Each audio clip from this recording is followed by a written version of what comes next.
40 жаштагы Мурадил Жабиев 4 жылдан бери оор тагдырдын азабын тартып келет. Же баса албай, же сүйлөй албай 4 адамдын кароосунда. Өлкөбүздөгү дарыгерлер анын оорусун айыктырууга болгон аракетин жумшашкан, бирок жыйынтык жок. 2012-жылы январда чыгылды. Ошо январдын мен шаарда болчумун, ошо папамдар чалып калды. Чалып калсам больницага барып канттын реанимациясына жаткырып коюптур. 3 күн немеби айткан жок. Же диагнозун койгон жок, же баягы ошондой ахлакалда тыштап койду да, бул өлүп калат депчи. Өлүп калат деген мааниде муну карабай тыштап коюшту. Анан Кудайдын немеси экен, бул деле өлгөн жок. Анан ошондо врачтарга бир өкүнгөнүм, ошол карап ошондо диагнозун алып келген күнү айтып бергенде биз Бишкекке алып келмек экенбиз да. Анткени канттан алардын дарылаганга жана монун диагнозун чыгарганга эч кандай немеси жок экен да, мындайча айтканда, орусча айтканда возможность эчтекеси жок экен да. Анан ошол 3 күндүн ичинде жайдын күнү болсо да бирден кыштын күнү январь болчу. Мустак комнатага жаткырып коюптур. Жанагы үстү дермантин таар болгон. Ошого жатып өпкөсү неметип кетиптир да. Анан ошондон шаарга алып келдик. Томографияга тарткандан ишемички инсульт экен. Анан биринчи ушул жерден скорый чакырып биринчи больницага алып барып жаткырдык. Биринчи больницадан диагноз ошо томографиясынын диагнозун көргөзүптүр беле. Анан бу жерде национальный госпитальда Миңбаев, Кочкор Миңбаев деген бар экен. Ошол жакшы аныктап билет экен, ошого жиберди. Ошого жиберип анан алып келип туруп эле ошондо сразу томографияны көрүп туруп эле жазыптыр ишемички инсульт деп, аркасына жана нематоп ушундай деген дарылар бар экен. 72 саат, 24 саат депчи. Анан ошону жазып берди да. Анан мен доктурга алып барып ушуну сайбайсыңар десем, уже бул 72 сааттан өтүп кеткен, 3 сутка өтүп кеткен. Тиги врачтар биз кантип сайабыз дейт. Азыр сайсак мээси жарылып кетет дейт. Азыркы шаарга алып келип көп эле врачтарга көрдүк. Азыр жана неме деген Георгий Фейгин деген бар. Ошол коюп берген, жалгыз Кыргызстанда эң күчтүү лорлордун бири да. Ошол карап, ошол текшерет. Анан ошол киши да айтты, чоң эле врачтар айтты, чоң эле киши невропатологдор айтты. Уже болду дейт. Дарыланып бүттү дейт. Бизде мындан ашык муну тургузуп ийе турган специалист да жок дейт. Муну тургузуп ийе турган дары да жок дейт. Инесинин оорусун айыктыруу үчүн Автандил Жабиев чет өлкөлүк адистерге да кайрылган. Бирок алар Мурадил Жабиевдин оорусун толук айыктырууга 100% кепилдик бере алышкан эмес. Үмүт деген үзүлбөйт эмеспи? Мурадил Жабиевдин жакындары шыпаасы болуп калар бекен деп элдик медицинага да, Кытай медицинасына да кайрылышкан. Бирок азырынча алардан деле жылыш жок. Чет өлкөдөн дарылаш үчүн бизге деген аябай көп суммадагы акча керек экен да. Мен Германиядагы немелер менен, врачтар менен, министерстводагы кишилер менен сүйлөшкөмүн, бери жагы бир 80 000 евро керек экен. Бул дарылап, анан кайра 6 ай реабилитация кылат экен. 80 000 евро.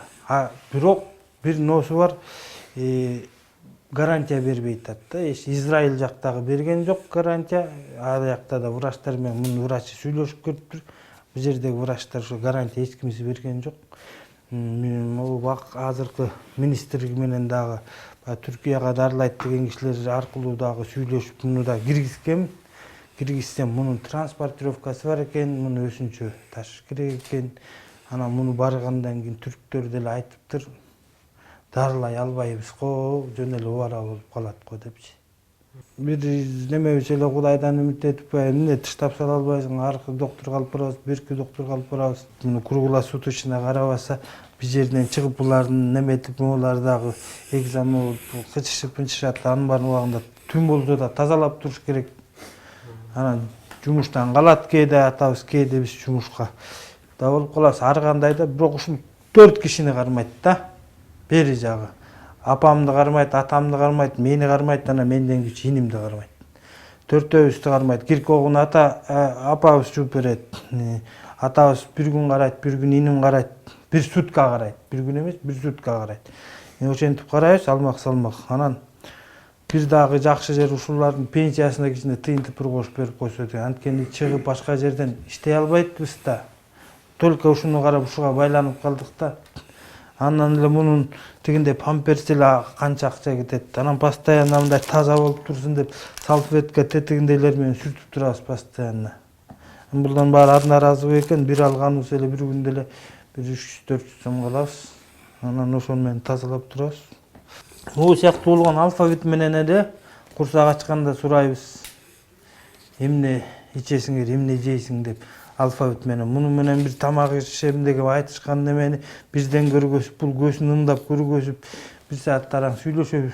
Кашыктап беребиз, суюк тамак жасайбыз. Кою тамак иче албайт. Оозу менен ичет да?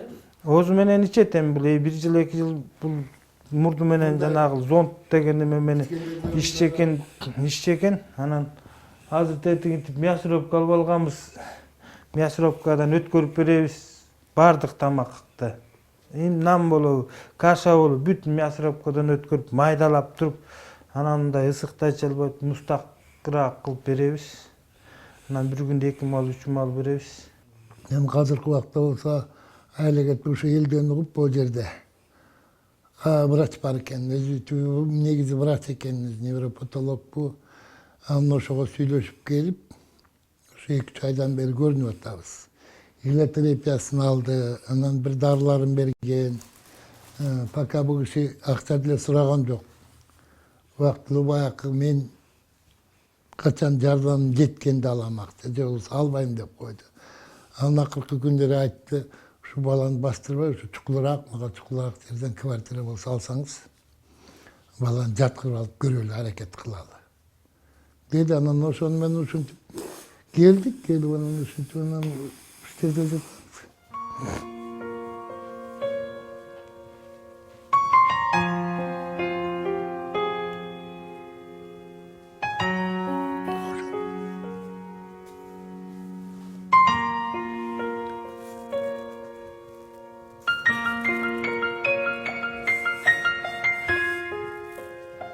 Gözüm görüp yetiştirip paylaştık.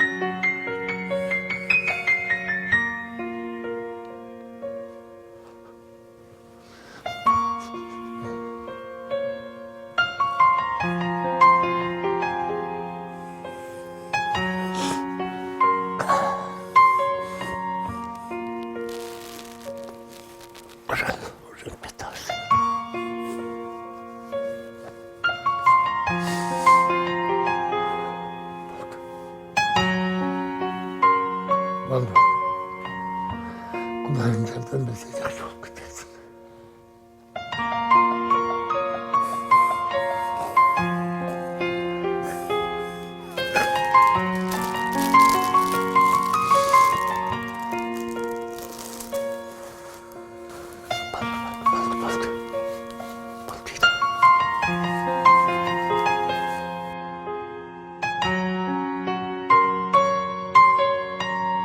Элден кичине айланса болот, кээ бир кишилер жардам берет, кээ бир жардам бербейт дегендей. Ошол бизге бир өкмөттөн бир жардам сураганыбыз эле жанагы бир ушундай болсо да бир бөлмө. Бизге благоустроенный үйдүн деле кереги жок. Иши кылып шаардан врачтардын доступный болгону эле өздөрү жетип, өздөрү дарылагыдай болсо. Анан биз өзүбүздүн техникабыз жок. Техникабызды оокат, үй суюбуздун, малыбыздын баары мына ушуну баягы аркы дүйнөгө өткөрүп албай эле деп эле дарылап, барлап келатабыз.